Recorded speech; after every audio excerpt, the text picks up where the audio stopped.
Peter, he killed a police officer, and tonight many are upset that Richard Kachkar was found not criminally responsible for his actions. He was killed by this man, and nothing changes that fact.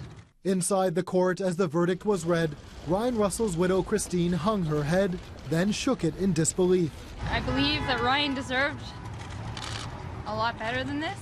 Richard Kachkar showed no emotion in the prisoner's box, even as a friend of the victim's family swore at him, telling him to go to hell. Kachkar's lawyer says the jury was able to recognize mental illness was the key factor.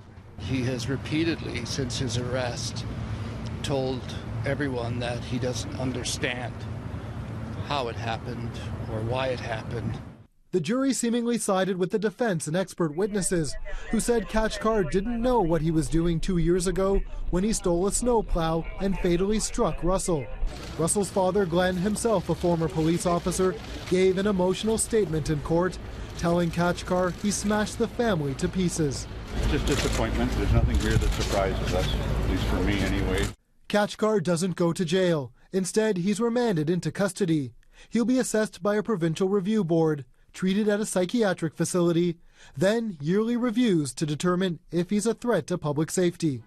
Christine Russell says that means she must continually fight to keep Kachkar locked away. There is no such thing as closure. There is no such thing as telling my son that, your dad died, but the man who did this will never hurt you, and my son is very concerned about that.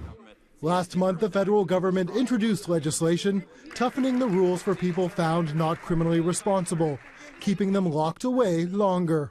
I'm going to have to save my comments for the review board. There is a lot that I really do want to say.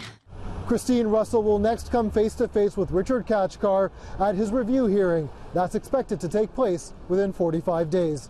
Peter.